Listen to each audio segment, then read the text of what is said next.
Salam jumpa kembali Bapak-bapak dan Ibu-ibu, terutama para siswa, baik siswa yang berada di SD, SMP, SMA maupun di perguruan tinggi.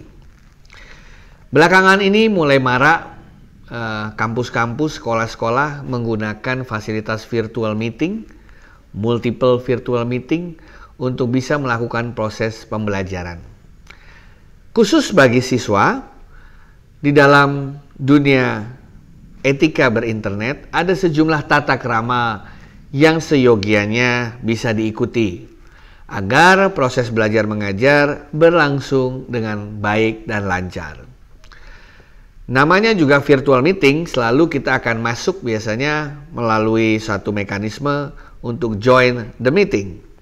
Seyogianya sebagai seorang siswa atau sebagai seorang pembelajar, setiap kali kita ingin masuk ke ruangan virtual ataupun selesai keluar dari ruangan virtual, kita menyapa.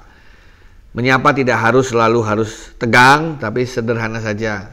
Apa kabar teman-teman? Saya baru saja join. Selamat pagi Pak Guru, selamat pagi Bapak dosen, Ibu dosen, dan lain sebagainya. Kemudian menyatakan bahwa siap untuk menerima proses pembelajaran. Di tengah-tengah proses pembelajaran, Anda bisa menggunakan audio untuk bisa berinteraksi dengan para guru atau dosen. Anda juga bisa menggunakan fasilitas chatting. Nah, fasilitas audio atau chatting dipergunakan untuk berkomunikasi. Semua hal-hal terkait dengan tata krama komunikasi di dunia fisik berlaku pula di dunia virtual.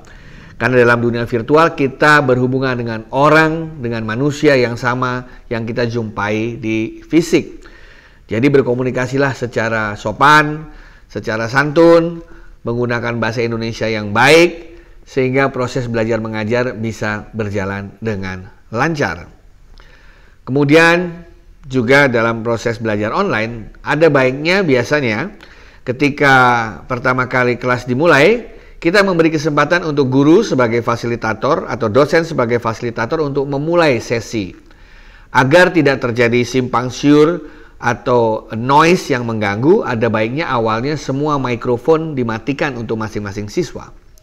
Nah, sesuai dengan arahan fasilitator, maka kita bisa mulai menggunakan SOP atau menggunakan tata aturan berdiskusi yang sudah disepakati. Misalnya, ketika ada yang ingin bertanya, barulah mikrofonnya dinyalakan.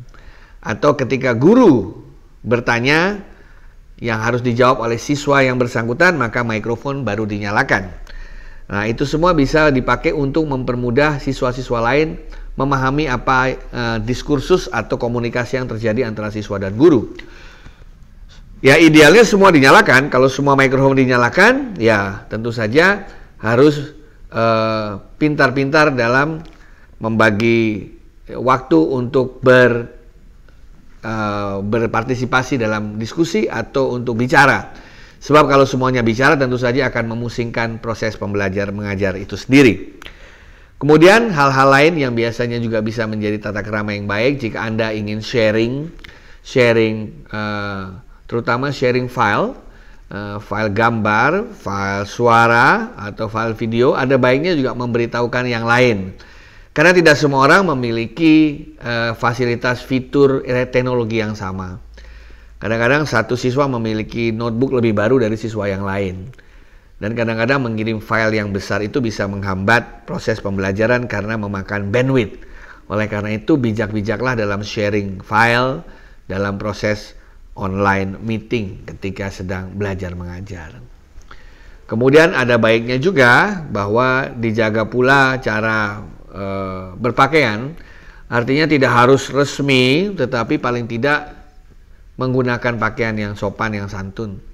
Karena di rumah mau pakai kaos saya rasa juga tidak ada masalah, tetapi duduk yang benar, kemudian gestur tubuh yang benar, yang baik juga akan membantu. Tidak hanya dalam hal sopan santun, tapi membantu juga Anda untuk bisa menangkap proses pembelajaran yang diberikan.